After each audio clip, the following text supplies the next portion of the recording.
इस घर में सिवाय मेरे कुत्ते के कोई नहीं रहता और मेरी इच्छा है यहाँ इंसान बसे, बच्चों की किलकारियां गूंजे, इस घर की रसोई में चूल्हा जले, शाकाहारी ना तो ना सही, चाहे उस चूल्हे पे गोश्त पके।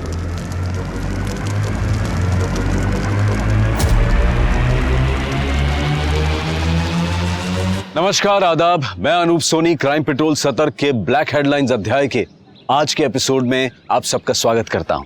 चाह कुछ करने की, कुछ बनने की, सुनहरे भविष्य की, प्यार भरे जीवन की। चाह एक ऐसा शब्द है जो सकारात्मक भी है और नकारात्मक भी। चाह अगर सकारात्मक है तो ये जीवन को नई राह दिखाती है, उसे खुशियों से भर देती है, और अगर नहीं तो ये जीवन को तबाह भी कर सकती है। इंसान उसे पाने की जिद में ना सिर्फ अपने आप को बल्कि अपने आसपास के लोगों को भी तबाह कर देता है। आज का ये केस भी ऐसी ही चाह से जुड़ा है जिसने कई जिंदगियां बर्बाद कर दी, सुखी और संपन्न परिवारों को जलाकर राख कर दिया।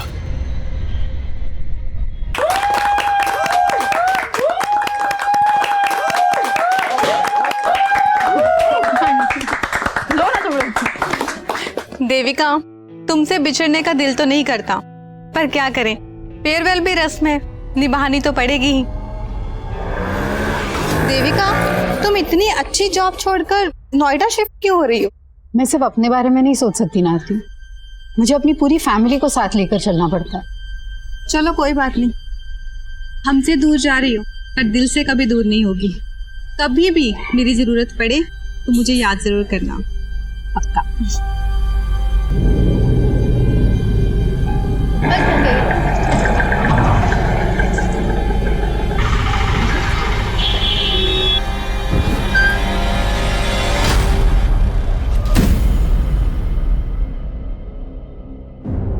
रिया, ये क्या कर रही हो? सामान क्यों फाड़ रही हो? आपने मेरे सामान को हाथ भी कैसे लगाया मम्मा? मुझे बच्ची समझा आपने? रिया, बिहेव। क्या बात है देविका, क्यों डांट रही हो बच्ची को? बच्ची ये बोल रही है कि अब बच्ची नहीं रही। आप ज्यादा बोलो मत मम्मा, मुझे सिर्फ इतना बताओ मेरा नया टेडी कहाँ रखा है? रिया, अच्छा बेटा, नया टेडी वो तो ऊपर रखा हुआ है, जा ले ले जा। क्या बात है? मनीष, हम नोएडा तो शिफ्ट हो जाएंगे, but do you really feel Riya वहां ये बदतमीजी बंद कर देगी? क्यों, तुम्हें अपनी माँ और बहन पे भरोसा नहीं है?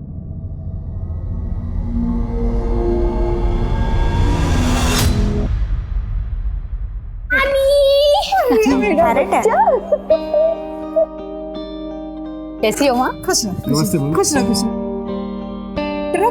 वो ट्रक पीछे से आ रही है, 2 घंटे लेट है, वो डायरेक्ट अपने नए घर में जाएगी। अच्छा अच्छा, तब तक सामान निकालो। सामान निकालो, अंदर चल। अच्छा, पता है विद्या मौसी ने तो तेरे लिए स्कूल भी सेलेक्ट कर लिया है। नोएडा का बेस्ट स्कूल है। वाओ ग्रेट, विद्या मौसी इज द बेस्ट। और नानी मासी नहीं दिख रही, कब आएंगी? मार्केट गई है, आती ही होगी। ये अरे रिया, हाथ नहीं धोए तो कम से कम सेब धो लेती। Welcome everybody. आ गई विद्या मौसी। ये देखो रिया, मैं आपके लिए क्या लेकर आई हूँ। थैंक यू सो मच मासी। इतनी एक्सपेंसिव गिफ्ट्स देकर क्यों उसे बिगाड़ रही हो? कम ऑन दीदी, ये देखो, मैं तो आपके पति को बिगाड़ने का सामान भी लाई हूँ। दिस इज फॉर यू जीजा जी। अरे वाह, थैंक यू। कम ऑन दीदी, अब खुशी के मौके पर मुंह मत बनाओ। वैसे ये देखो, आपके लिए भी कुछ लाई हूँ।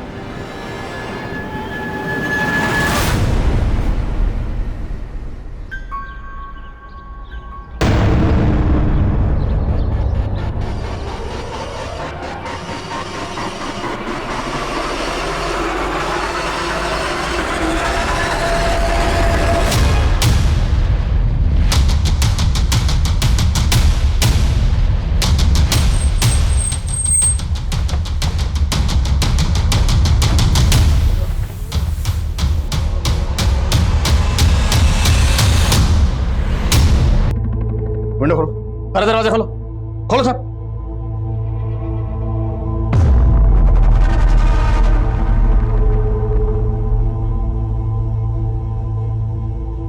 तो गैस सिलेंडर का नॉब तो ऑन है, शायद गैस खत्म होने की वजह से दोनों बॉडीज पूरी तरह से जल नहीं पाई।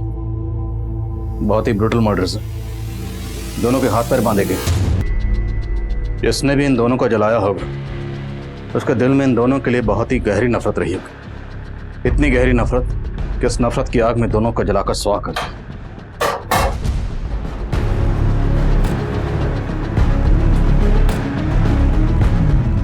इसकी वजह से मेरे भाई की जिंदगी बर्बाद हो गई। इसका भी यही हश्र होना था।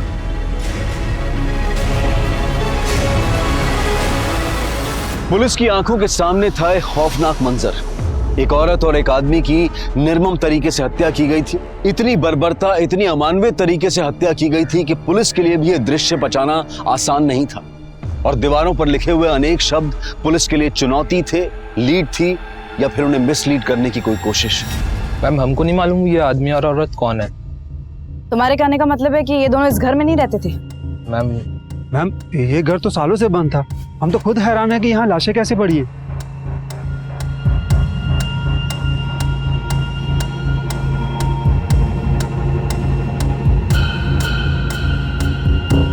आप लोग बोल रहे हैं कि ये घर सालों से बंद है, लेकिन यहाँ का सामान देखकर तो ऐसा लग रहा है कि यहाँ सिर्फ आदमी औरत ही नहीं बल्कि कोई बच्चा भी रहता होगा। मैम, हमें इसके बारे में कुछ नहीं पता। और वैसे भी घर हमारी कॉलोनी से बहुत दूर है। अब यहाँ पे कौन आया, कब आया, कैसे आया, मैम इसके बारे में हमें कुछ भी नहीं पता। कमाल, पूरे मोहल्ले में कोई नहीं जानता यहाँ कौन रहता था? सर, मुझे तो लग रहा है ये लोग कुछ छुपा रहे हैं। तो पूरा मोहल्ला कुछ क्यों छुपाएगा? पता करो, इस घर का मालिक कोई और है या ये दोनों इस घर के मालिक?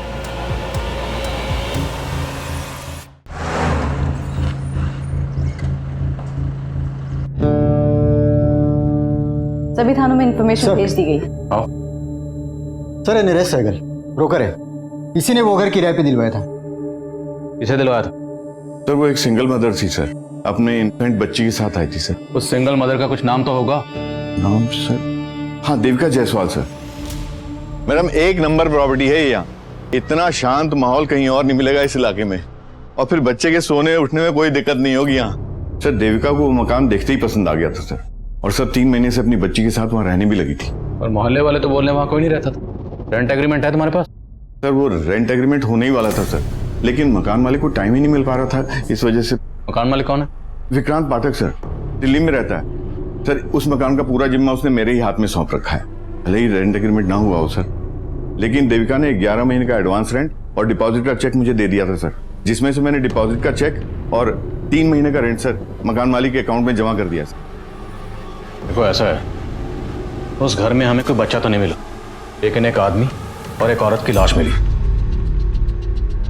मामला सीरियस है, समझ रहे हो तुम? तो ये बताओ, देविका के साथ हमें जिस आदमी की लाश मिली वो आदमी कौन था और उसका देविका के साथ क्या रिश्ता था? सर, मुझे उसके बारे में कुछ भी नहीं मालूम सर। जब से मैंने देविका को पोजीशन दिया मैं वहाँ गया भी नहीं सर।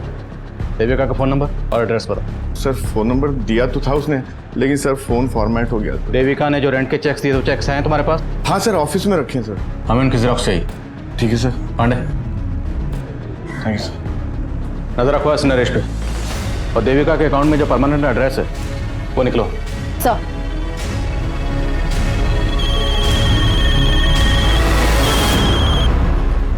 हाँ बोलो यादव।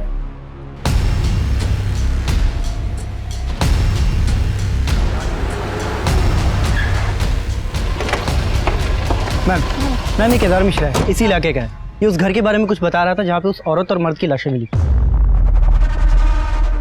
मैम, कुछ समय पहले जब मैं उस घर के पास से गुजर रहा था तो मैंने देखा कि उस घर के मालिक मिस्टर पाठक और कुछ लोग मिलकर उस घर के पीछे की तरफ गड्ढा खोदकर कुछ तो गाड़ रहे हैं। क्या गाड़ रहे?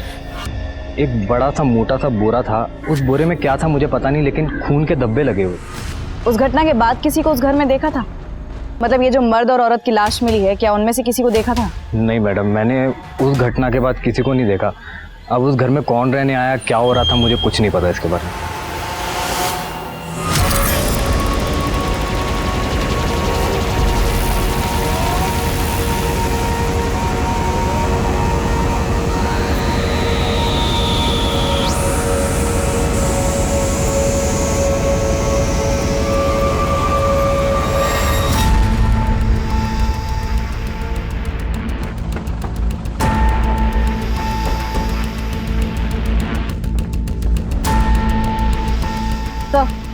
यही वो जगह है जहाँ केदार ने बोरे को गाड़ते हुए देखा था।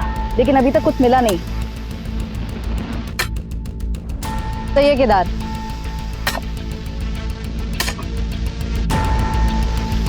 एक मिनट रुक। ओके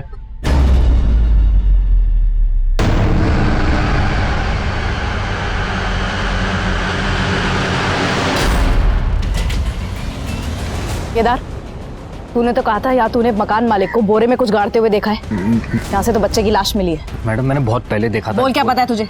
मैं सच बता रहा हूँ। ऐसे नहीं बोला। यादव थाने लेकर जाओ उसे, अच्छे से पूछताछ करो। नरेश ने बताया था कि उसने देविका को इस घर में एक बच्चे के साथ रहते हुए देखा था, और अब घर के पीछे ये बच्चे की लाश। तो लाश को देखकर लगता है जैसे इसे कल परसों दफनाया गया, क्योंकि लाश अभी सड़नी शुरू ही हुई है। कहीं ये बच्चा वही तो नहीं जिसके साथ देविका रह रही थी? सर, केदार भी यही कह रहा है कि उसने मकान मालिक को यहाँ बोरे में कुछ गाड़ते हुए देखा था। ये चक्कर क्या है, कुछ समझ में नहीं आ रहा। इस चक्कर का जवाब मकान मालिक पाठक ही देगा। उठाओ उसे। उस घर का मालिक विक्रांत पाठक पुलिस के हाथ लगने से पहले ही फरार हो चुका था। विक्रांत पाठक मुझे जल्द से जल्द अंदर चाहिए। विक्रांत और नरेश, ये इन दोनों की मिलीभगत हो सकती है। नरेश पे भी नजर रखो। सर,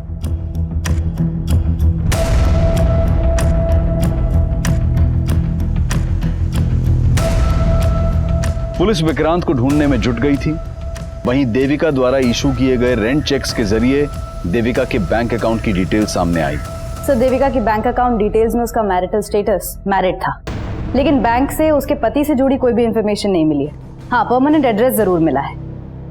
तो हो सकता है जिस आदमी की लाश हमें देविका के साथ मिली वो देविका का हस्बैंड हो और वो बच्ची देविका की बेटी। लेकिन सर, देविका ब्रोकर नरेश से झूठ क्यों बोलेगी कि वो सिंगल मदर थी? एड्रेस कहाँ का है?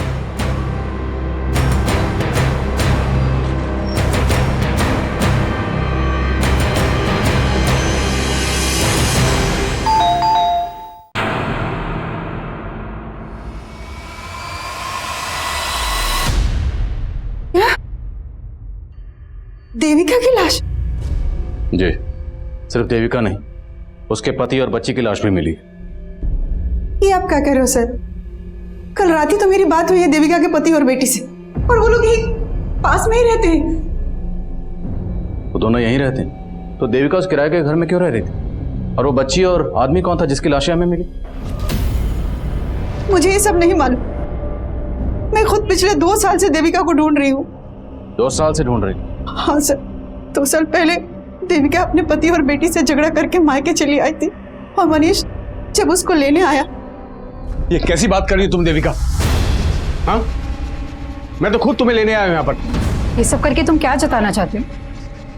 कि तुम्हें मेरी जरूरत है? सच तो ये है कि तुम में से किसी को मेरी जरूरत नहीं। बेटा,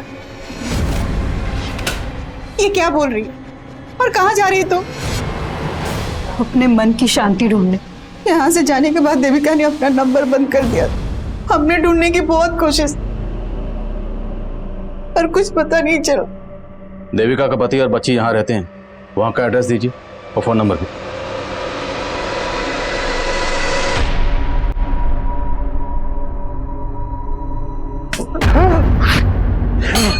क्या बात है? आप यहाँ पर आराम से सो रहे हो और वहाँ मम्मा, आप मम्मा को वापस कब लेकर आ रहे हो? बेटा वो अब नहीं आएगी यहाँ। बताओ मम्मा क्यों नहीं आएगी? बताओ पापा, मम्मा वापस क्यों नहीं आएगी? शट अप यार। तब यहाँ पर थी तब तो उसकी परवाह नहीं की तुमने। अब मम्मी मम्मी करके मेरा कान खाती रहती है। जा अंदर जा, जा।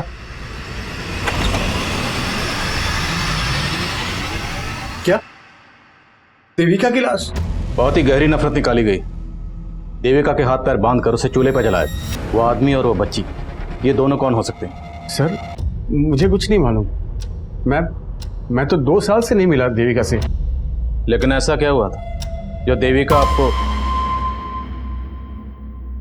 आपको तो छोड़कर गई, लेकिन अपनी बच्ची को भी छोड़ गई? सर, दोष मेरा ही है। मैंने गलती ऐसी की थी कि जो देविका मुझे कभी माफ नहीं कर पाई। ये तुम्हारी ब्लेजर से निकले हैं जो तुम परसों अपने आउटडोर ट्रिप पे पहन के गए थे, कॉन्डम्स। देखो देविका, अब तुम कोई झूठी सफाई देने की कोशिश मत करना। मैंने तुम्हारे लिए अच्छी जॉब छोड़ी, यहाँ कर छोटी सी नौकरी कर रहे, और यहाँ तुम अय्याशियां कर रहे हो। अब बस मैं और रिया तुम्हारे साथ नहीं रह सकती। तुम जाना चाहती हो जाओ, मैं तुम्हें रोकूंगा नहीं, लेकिन मुझे नहीं लगता कि रिया तुम्हारे साथ जाना चाहेगी। सर मैं देविका को कभी खुश नहीं रख पाया, बिलीव मी। उसके जाने के बाद उसकी कमी का बहुत एहसास हुआ मुझे। मैं एक अरसे से उसे ढूंढ रहा हूँ सर। तो ढूंढ लिया होगा उसे, और ढूंढने के बाद जब देविका को किसी गैर मर्द के साथ देखा होगा तो बर्दाश्त नहीं हुआ होगा। क्या बोल रहे हो सर आप? मैंने ऐसा कुछ नहीं किया सर। तुमने बताया कि देविका कहीं जॉब कर रही थी। जी सर, लेकिन जब वो यहाँ से गई तब वो जॉब भी छोड़ चुकी थी। देविका जहाँ जॉब करती थी वहाँ की डिटेल्स दीजिए।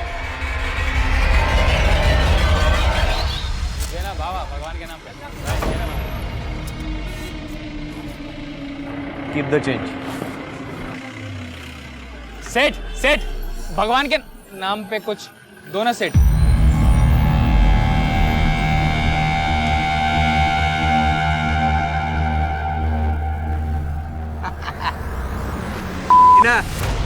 अबे आग। अरे नगीना तू, ए कालू लाली, इधर आओ इधर आओ। अरे ये क्या है? हट, छी। 10,000 रुपए का शर्ट है। और ये क्या है? हाथी का दांत है, हाथी का दांत। हाथी का दांत? अबे हाथी के छोटे बच्चे का दांत। जा। अच्छा। अबे तेरा नगीना ना अभी किसी की किस्मत का नगीना बन गया है। उसको भी चमका दिया और खुद भी चमक गया।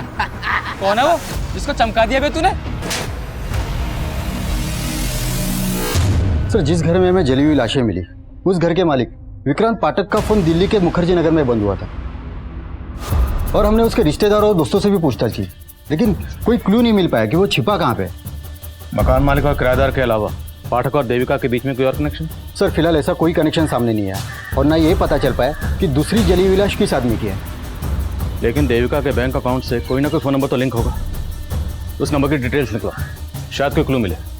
और ये मकान मालिक पाठक, इसे हाजिर करो। एक बार ये मकान मालिक हमारे हाथ में आ गया तो हमें सर पोस्टमार्टम रिपोर्ट के मुताबिक देविका और उस आदमी को पहले नशीली दवा देकर बेहोश किया गया।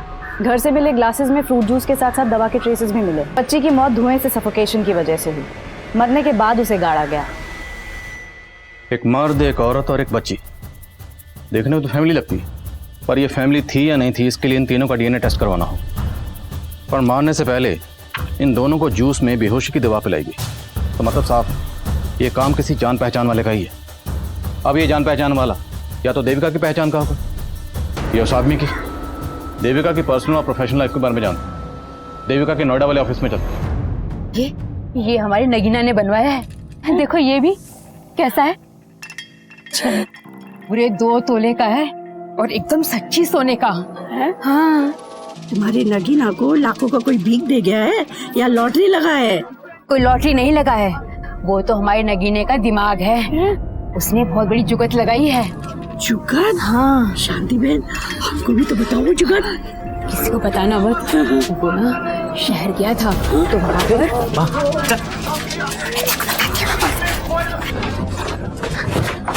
ये क्या बेवकूफी कर रही है? किसी को पता चल गया तो कितना बड़ा आफत आ जाएगा, तेरे को मालूम है क्या? अरे तू ही तो बोला था कि आफत उसको आएगा जिसने तुझको इतना पैसा दिया। जरा उठा उठा के ना तेरे दिमाग में कचरा ही भर गया है माँ। भी अपना मुंह बंद रख, समझी? जो मैं बोलता हूँ वही कर।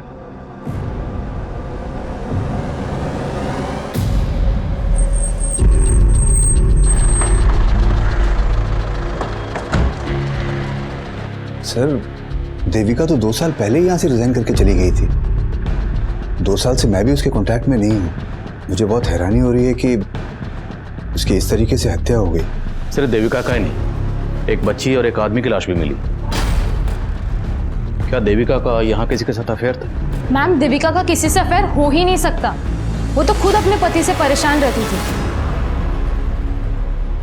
उसने तुम्हें अपने पति के बारे में कुछ बताया था? देविका का पति गोरखपुर में एक सेल्समैन की नौकरी करता था और 3 साल पहले वो नोएडा में शिफ्ट हुए थे, पर देविका उनके साथ नहीं आना चाहती थी। क्यों? क्योंकि देविका बहुत ही क्वालिफाइड थी मैम, और वो गोरखपुर में एक एरोस्ट्रेस इंस्टीट्यूट में ग्रूमिंग इंस्ट्रक्टर का जॉब करती थी। लेकिन फैमिली के लिए वो यहाँ आ गई और रिसेप्शनिस्ट का जॉब कर रही थी। लेकिन इतने सब सैक्रिफाइस के बाद भी ना उसका पति उसे इम्पोर्टेंस देता था और ना उसकी बेटी उसे समझती थी।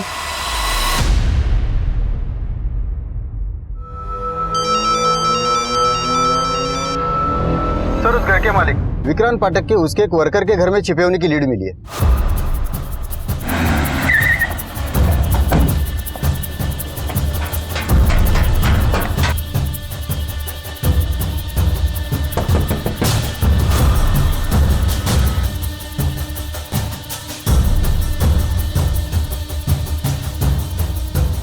साहब, देविका और उसके बच्चे से मैं आज तक नहीं मिला, और फिर अपने किराएदार को मरवा के क्या मिलेगा मुझे? एक चश्मदीद ने उसी घर के पिछले हिस्से में तुझे गड्ढा खोदते हुए देखा। वो तो 3 महीने पुरानी बात है साहब। 3 महीने पहले? तो 3 महीने पहले भी किसी को मारा था? नहीं साहब, किसी इंसान को नहीं। मैंने गड्ढे में अपना मरा हुआ कुत्ता गाड़ा था। कुत्ता? हाँ साहब, वो घर ही मनहूस है साहब। मुझे सस्ता मिला तो मैंने ले तो लिया, इन्वेस्ट कर दिया। सोचा था चलो कम से कम किराया तो आएगा, लेकिन दक्षिण दिशा में मुंह होने के कारण कोई भी किराएदार नहीं आ रहा था। उसके बाद मुझे एक बाबा मिले। उन्होंने सुझाव दिया कि अगर घर की मनहूसियत खत्म करनी है तो अपने किसी वफादार जानवर की बलि देनी होगी। इसलिए उनकी बात मान के मैंने तंत्र पूजा की और अपने वफादार कुत्ते की बलि दे दी और उसको गड्ढे में गाड़ दिया साहब। मैंने सिर्फ अपने कुत्ते की बलि दी थी, मैंने किसी इंसान को नहीं मारा साहब।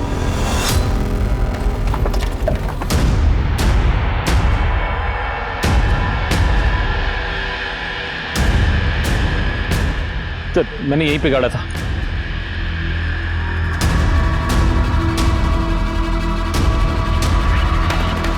सर यही है सर, कुत्ते की हड्डी देखिए।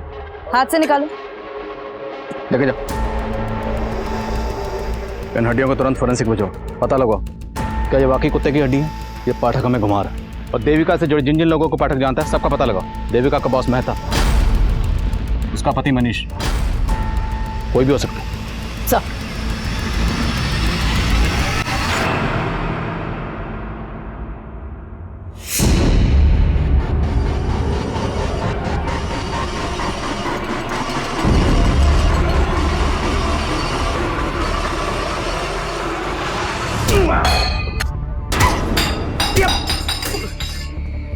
क्या कर रही है तू?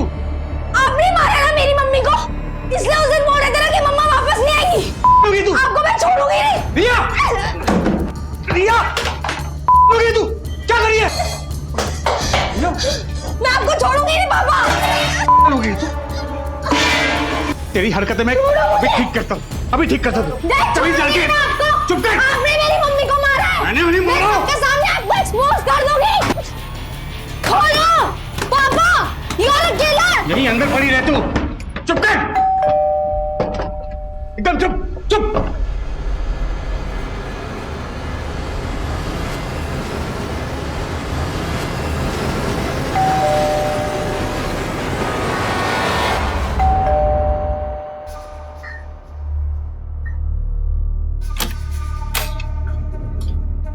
ये क्या हुआ? खोलो पापा।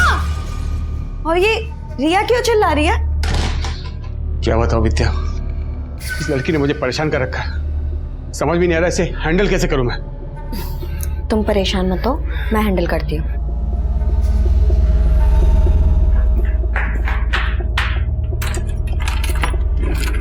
रिया,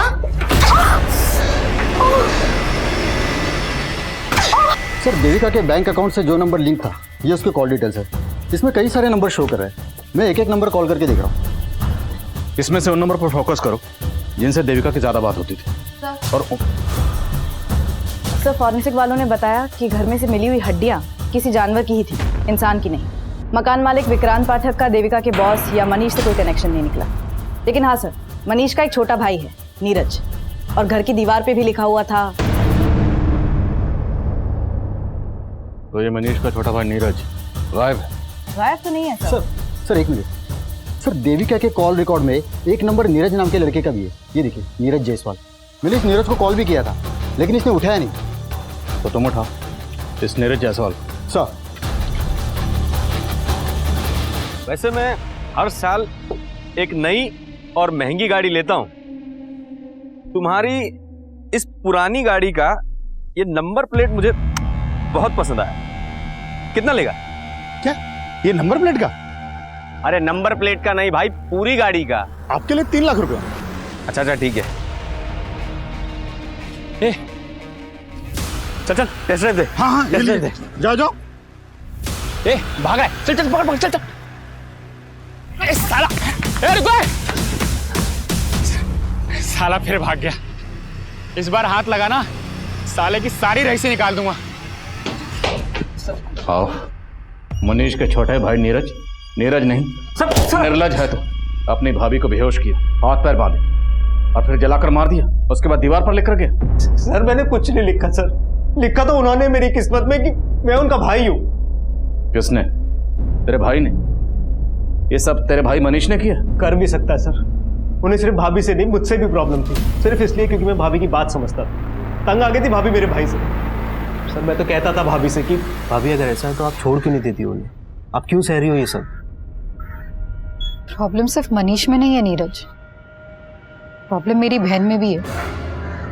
मैं सिर्फ और सिर्फ रिया के लिए रुकी हूँ। जब वो मुझे समझने लग जाएगी मैं उसे लेके हमेशा के लिए चली जाऊंगी। लेकिन सर रिया को विद्या ने अपने फेवर में कर रखा था पूरी तरीके से। वो विद्या और मेरा भाई मनीष, उन दोनों ने मजबूर किया मेरी भाभी को और इसलिए उन्होंने अपनी बेटी को छोड़ा सर। तब तो तू ये भी जानता होगा कि देविका कहाँ रहती थी? उन्होंने अपना नया नंबर मुझे दिया था, इसलिए कभी कभी मेरी बात हो जाती थी उनसे। लेकिन सर भाभी ने मुझे कभी नहीं बताया कि वो कहाँ रह रही थी। कभी कभी बात होती थी तो बातों में ये तो बताया होगा तेरी भाभी ने कि वो आदमी कौन था जिसके साथ वो रह रही थी। सर मुझे कुछ नहीं पता इस बारे में सर, और सर आप मुझ पर शक करके गलती कर रहे हैं। ये सब मेरा भाई मनीष और वो भाभी की छोटी बहन विद्या, ये उन दोनों का रचा हुआ पूरा प्लान है सर। भाभी के जाते उन दोनों ने शादी भी कर ली थी। साली साली रहती तो अच्छा था, साली जब घरवाली बनती है यही कांड होते हैं। तो तुम क्या चाहते थे? बिना किसी रिश्ते के सोती रहती तुम्हारे साथ? तो रिश्ता जोड़ा है तो भुगत। कहती थी रिया की मां बनूंगी तो सब कुछ संभाल लूंगी। क्या खाक संभाला तुमने? हमारे सर भी फोड़ रही है और किस्मत भी।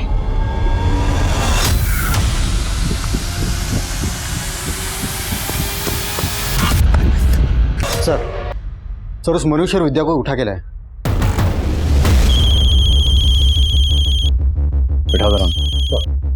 जैन सर। जी सर। ठीक है सर, मैं अपडेट करता हूँ आपको।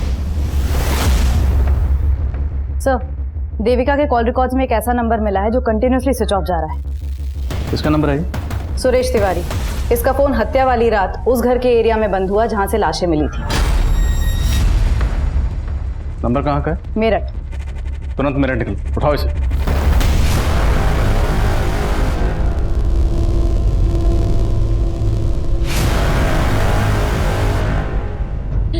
नहीं सुरेश जी छोड़िए।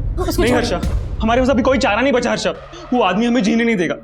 हम उसका टॉर्चर सह के नहीं, हम इस रस्सी पे लटक कर मर जाएंगे। सुरेश जी मेरी बात तो सुनिए। अगर आप चले गए तो हम दोनों का क्या होगा? हर्षा मुझे पता है कि हमने साथ जीने मरने की कसम खाई थी, लेकिन हम साथ जी नहीं सकते तो कम से कम साथ मर तो सकते हैं। हम नहीं मर सकते। ठीक है। क्या कर रहे हैं आप? सुरेश जी मेरी बात सुनिए, छोड़िए उसको।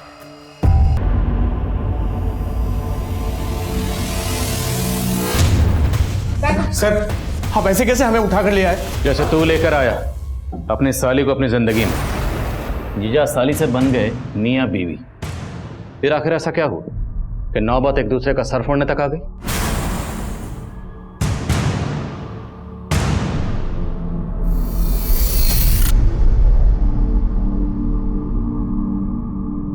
आई एम सॉरी मम्मा, मैंने कभी भी आपकी रिस्पेक्ट नहीं की। I am very bad, please मुझे माफ कर दो, प्लीज वापस आ जाओ। हमें फिक्र थी रिया की, इसलिए शादी की। रिया की फिक्र का वास्ता देकर अपनी शादी को जस्टिफाई कर रहे हो? नहीं सर, आप गलत सोच रहे हैं। हमारी शादी से तो दी को भी कोई प्रॉब्लम नहीं थी। देखो अब मैं तुम दोनों के बीच में पिसना नहीं चाहती और ना ही तमाशा करके घर की इज्जत पे आंच आने देना चाहती। तुझे मनीष पसंद है ना, तू बना ले इन्हें अपना पति, मुझे कोई प्रॉब्लम नहीं। बस प्लीज प्लीज मेरी बेटी रिया का ख्याल रखना। और अचानक से खुद से कहीं चली गई? अचानक से चली गई या तुम दोनों ने इसे जाने के लिए मजबूर कर दिया? सर हम मानते कि हमसे भूल जरूर हुई है, और इस आदमी से शादी करके तो मैं भी दीदी की तरह पछता रही हूँ। पर पछता तो मैं रहा हूँ सर इससे शादी करके, और रिया भी तुम्हें माँ बनाए कभी खुश नहीं रही, इसने हम सबकी जिंदगी बर्बाद कर दी सर। जिंदगी तो तुमने हमारी बर्बाद की। चुप। जिस कांड के बारे में पूछ रहा हूँ ना उसके बारे में बात करो। कैसा कांड सर? मैंने कोई कांड नहीं किया सर, मैं तो रिया की खुशी के लिए जेन्युइनली देविका को ढूंढ रहा था। तुम देविका को ढूंढ रहे थे और तुम्हारा छोटा भाई नीरज और लगातार देविका के टच में था। क्या? तेरी नौटंकी तेरे घर पे देख चुका हूँ। बोल, तेरी बीवी देविका के साथ जो आदमी रहता था वो कौन था, और वो बच्ची कौन थी जिसकी लाश हमें मिली? उन दोनों का देविका के साथ क्या ताल्लुक था? क्यों मारा उन दोनों को? क्या आदमी, कौन आदमी, आप क्या बोल रहे सर? मैं किसी आदमी को नहीं जानता, और मुझे तो अभी मालूम पड़ा कि मेरा भाई नीरज देविका के टच में था। हाँ सर, ये सच बोल रहे हैं, हम लोगों को इस बारे में कुछ नहीं मालूम था। सर मुझे तो लग रहा है अगर ये मनीष और विद्या का गेम है तो इसमें मनीष ने अपने भाई नीरज को फंसाने के लिए प्लान किया होगा और दीवार पे वो सब लिख दिया होगा। लेकिन मनीष अपने छोटे भाई नीरज को क्यों फंसाएगा? क्या उसे ये शक था कि उसके छोटे भाई का उसकी बीवी के साथ? बोलो। सर सुरेश 2 साल से गायब है। What? 2 साल से गायब? हाँ सर, सुरेश यहाँ अपनी पत्नी हर्षा और एक बच्चे के साथ रहता था। हर्षा तो यहाँ नहीं है। पता चला है कि सुरेश मेरठ में जल विभाग में क्लर्क था।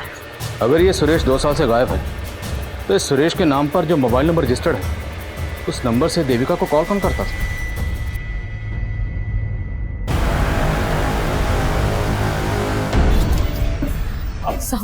आप फिर से आ गई?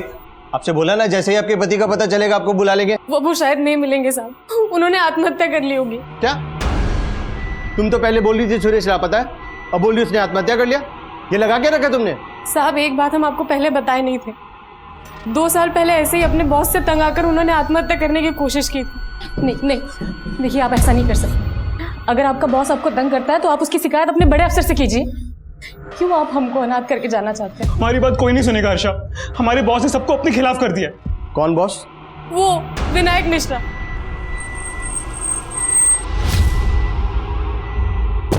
हाँ मैडम, सुरेश यहाँ मेरे अंडर में ही काम करता था, लेकिन 2 साल पहले वो अचानक से गायब हो गया। गायब हो गया? कहाँ गायब हो गया? दरअसल सुरेश 1 नंबर का करप्ट आदमी था, रिश्वत ले लेके उसने बहुत गबन की और मुझे तो लगता है वो इसीलिए गायब हुआ है। एक तरफ सुरेश तिवारी का बॉस विनायक मिश्रा पुलिस को यह बता रहा था कि सुरेश जल विभाग में गबन करके पिछले 2 साल से गायब हुआ था, वहीं दूसरी तरफ सुरेश की बीवी हर्षा ने एक दूसरे पुलिस स्टेशन में सुरेश की मिसिंग रिपोर्ट फाइल की थी और वो ये कह रही थी कि सुरेश ने आत्महत्या कर ली होगी। जल्द ही ये जानकारियां दोनों पुलिस स्टेशन के बीच साझा हो गई और सुरेश की बीवी को उस आदमी की लाश की शिनाख्त के लिए बुलाया गया, महिला और बच्चे की लाश के साथ मिली थी। तो आप कह रही हैं कि ये लाश सुरेश की, लेकिन जहां आपने इसकी मिसिंग कंप्लेंट फाइल की थी वहां आपने ये भी कहा था कि सुरेश ने आत्महत्या की होगी। तो अगर सुरेश ने आत्महत्या की थी तो ये लाश सुरेश की कैसे हो सकती है? हम अपने पति की लाश को पहचानने में धोखा नहीं खा सकते। पर विनायक तो ये कह रहा है कि सुरेश गबन और रिश्वत लेकर भागा। झूठ बोल रहा है वो, वही फंसा रहा था सुरेश जी को। एक काम ढंग से होता नहीं तुमसे। सर पर हमारी गलती क्या है तो बताइए। विनायक बहुत नीचा दिखाता था सुरेश जी को, सारे स्टाफ के बीच में डांट देता। साहब विनायक इसी ताक में रहता था कि कब वो सुरेश जी को काम से निकलवा दे और अपने एक रिश्तेदार को रख ले। और साहब सुरेश जी से एक गलती भी हो गई थी, उसी का फायदा उठा के उनके ऊपर रिश्वत लेने का और गबन का इल्जाम लगा दी। तो सुरेश से आखिर ऐसी क्या गलती हुई थी? साहब इन्होंने आत्महत्या तो नहीं की थी, लेकिन उससे पहले विनायक को एक सुसाइड लेटर मेल कर दिया था। मैडम वो कुछ मरना वरना नहीं चाहता था, वो मुझको ब्लैकमेल करना चाहता था, वो ईमेल करके। मैं अपने बॉस विनायक की वजह से आत्महत्या कर रहा हूँ? मेरी मौत का जिम्मेदार मेरा बॉस विनायक है। मैडम उसका ईमेल पढ़ के मैं बहुत डर गया था और अगले पल देखा वो ऑफिस में था। तुमने ईमेल के बारे में पहले क्यों नहीं बताया? मैडम जब से पता लगा वो गायब हो गया है, मुझे डर था कि वो ईमेल किसी के हाथ ना लग जाए। डर इसलिए गए थे क्योंकि उसकी हत्या में तुम्हारा हाथ है। मैडम मैं सच कह, उसके साथ एक औरत देविका का भी मर्डर हुआ और इसकी बच्ची का भी। तुमने ही किया है ना? मैडम मैं सच कह रहा हूँ, मैं इनको जानता भी नहीं हूँ। आप कह रही हैं कि आप इस देविका को नहीं जानते, पर यह दावा कर रही हैं कि इस देविका के साथ हमें जिस आदमी की लाश मिली वो आपके पति सुरेश की लाश। तो अचानक 2 साल बाद आप अपने पति की आत्महत्या की खबर देने पुलिस स्टेशन क्यों गए? क्योंकि 2 साल से सुरेश जी हमारे संपर्क में थे। वो भागे ज़रूर थे 2 साल पहले विनायक से डर के, लेकिन बीच बीच में चोरी छिपे हमसे मिलने आया करते थे। फिर अचानक से उन्होंने घर आना बंद कर दिया। उन्होंने जो नया नंबर लिया था वो भी बंद आने लगा। बस इतना पता था कि वो यहाँ शहर में कहीं रहते हैं, तो इसलिए उन्हें ढूंढने आ गए, और जब वो नहीं मिले तो उनकी मिसिंग कंप्लेंट लिखा दी हमने। आपके सुरेश जी ने शायद घर आना इसलिए बंद कर दिया होगा क्योंकि सुरेश ने दूसरा घर बसा लिया था इस देविका के साथ। क्या बात कर रहे हैं साहब आप? वो सपने में भी हमें धोखा देने की नहीं सोच सकते।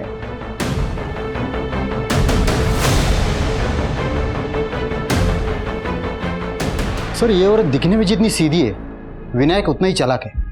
पहले ये केस देविका से कनेक्टेड लग रहा था, लेकिन अब लग रहा है कि ये केस इस सुरेश से भी कनेक्टेड है। सर मैंने चेक किया, सुरेश का बैंक अकाउंट उसी बैंक में था जिसमें देविका का था। इनफैक्ट सुरेश ने एज अ गारंटर किसी नगीना नाम के आदमी का बैंक अकाउंट भी उसी बैंक में खुलवाया था। इस नगीना का इन कत्ल से क्या ताल्लुक है? सर नगीना एक भिखारी था। अचानक से उसके बैंक अकाउंट में बहुत सारे पैसे आ गए थे और 1 हफ्ते पहले उसका मर्डर हो गया। लोग भी हैरान थी कि अचानक एक भिखारी के पास इतने पैसे कहाँ से आ गए, और जब उसके बैंक अकाउंट होने की बात पता चली तो उन्होंने मुझे कॉन्टैक्ट किया। लेकिन इस नगीना का मर्डर किसने किया? सर विनोद नगर पुलिस को भोलू और कालू नाम के आदमियों पर शक है। ये नगीना के साथ भीख मांगते थे। लेकिन सुरेश एक भिखारी का बैंक अकाउंट खुलवाने के लिए उसका गारंटर क्यों बनेगा? और भिखारी के अकाउंट में इतने सारे पैसे, और दोनों का मर्डर भी हो जाता है। इस नगीना का कोई जान पहचान का है? कोई रिश्तेदार कोई भी? नगीना की माँ शांति कचरा बीनने का काम करती है। साहब हमारे नगीना को भोला और कालू ने मारा और आप हमें यहाँ ले आए। तो मैं इसलिए लेकर आए कि तुम्हारे बेटे के पास इतने पैसे कहाँ से आए जो बैंक में अकाउंट खोला, और पहले उसके अकाउंट में लाखों रुपए रहते थे, अब 1 पैसा नहीं। कहाँ गए? बोलो। साहब वो सारा पैसा निकालकर घर में छिपा दिया था। और पैसे आए कहाँ से थे? वो एक आदमी ने उसे दिया था और उसका खाता भी खुलवाया था साहब। ये था वो आदमी? नहीं साहब, हम नहीं जानते कि वो कौन था। हमारा बेटा ही मिला था उससे। अरे सेठ लोग के पास है ना, पैसा छुपाने के लिए जगह नहीं रहता है। इसके लिए मेरे जैसे लोग को ढूंढते। उसने मेरा अकाउंट खुलवाया ताकि अपना काला पैसा सफेद कर सके। लेकिन बेटा सफेद खाने से हमारा क्या फायदा? अरे माँ, वो मेरे अकाउंट में पैसा डालेगा, थोड़ा खुद लेगा, बाकी अपना। अरे उसने बोला है मुझे नौकरी भी लगाएगा। नगीना का किस्मत बदल गया था, तभी भोला और कालू से चिढ़ते थे, इसीलिए मार डाला उसको। अब आप हमें छोड़ दीजिए और उनको पकड़िए। सर अगर हम नगीना की माँ का भरोसा कर भी ले तो सवाल ये उठता है कि सुरेश नगीना को इतने पैसे दे कैसे सकता है? कहीं उसके रिश्वत और गबन के पैसों की कहानी तो नहीं? लेकिन सुरेश मर चुका है, तो मुमकिन है पूरा का पूरा खेल कोई और ही खेल रहा, और हमें उस खिलाड़ी को ढूंढना है जिसने सुरेश के जरिए नगीना का बैंक अकाउंट खुलवाया। नगीना मर्डर केस सामने आने के बाद साजिश की कई गहरी परतें नजर आ रही थी, जिनके जवाब ढूंढने के लिए पुलिस ने कल्लू और भोलू की तलाश तेज कर दी, और पुलिस के खबरी नेटवर्क ने जल्द ही कल्लू और भोलू की मौजूदा ठिकाने का पता लगा लिया।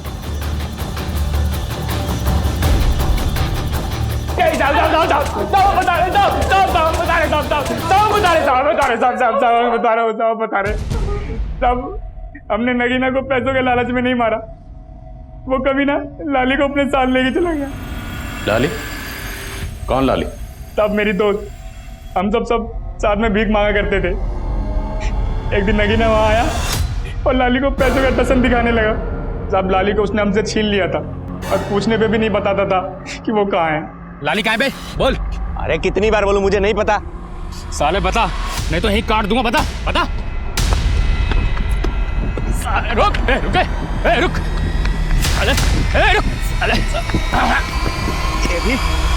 लाली का पता चला? नहीं साहब। देखो अगर माँ करो जरा धुलाई। नहीं साहब, बता दिया। सर घर से जो 2 जली हुई लाशें में तीनों की डीएनए रिपोर्ट्स आ गई हैं। बहुत ही चौंकाने वाली रिपोर्ट्स हैं।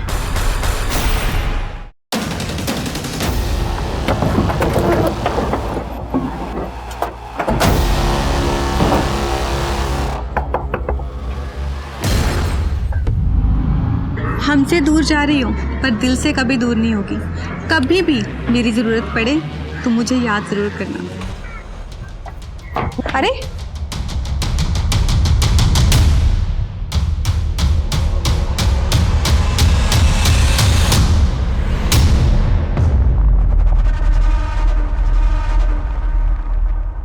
रिपोर्ट से पता चलता है कि बच्ची का डीएनए सुरेश के डीएनए से तो मैच करता है, पर देविका से नहीं।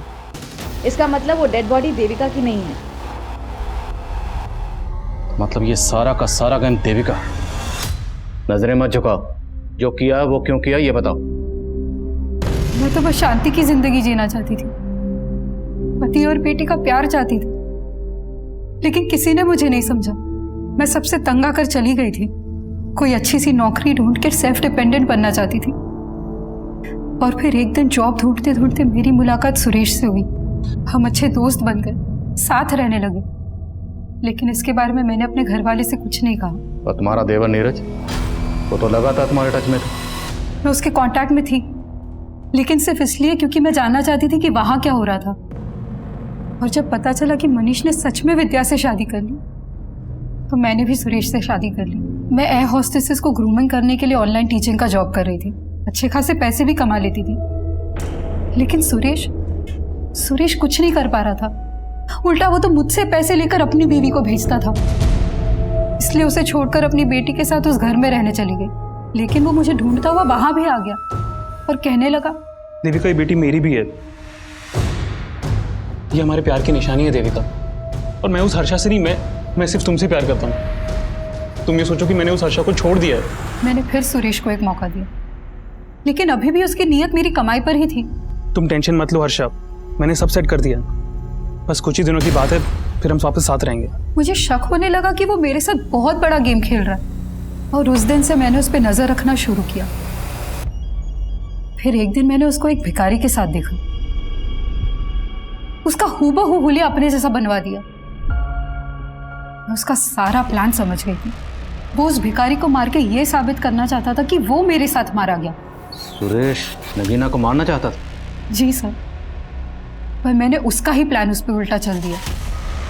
फिर मैंने नगीना को पैसे का लालच देकर अपनी कदकाठी की लड़की का इंतजाम करने के लिए कहा। और नगीना भिखारन लाली को तुम्हारे पास लेकर आया।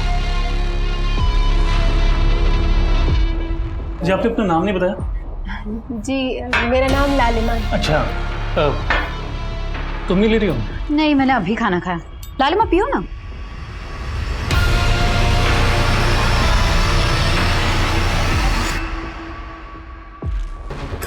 दोनों बेहोश है, जल्दी जल्दी हाथ पैर बांधो।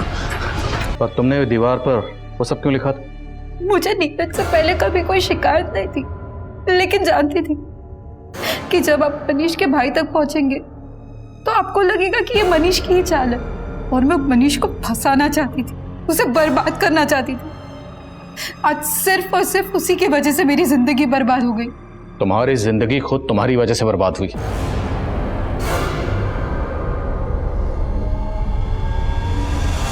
कहते हैं जहां चाह होती है वहीं राह होती है, लेकिन जो राह अपराध के द्वारा चुनी जाती है उस राह पर चलकर जिंदगी एक डेड एंड पर जाकर खत्म हो जाती है। अब मैं अनूप सोनी आपसे विदा लेता हूं। फिर मुलाकात होगी क्राइम पेट्रोल सतर्क के ब्लैक हेडलाइंस अध्याय में एक और नए केस के साथ। और याद रखें, क्राइम और आपके बीच में सिर्फ इतना फर्क है कि आप कितने सतर्क हैं। सतर्क रहें, सुरक्षित रहें। जय हिंद।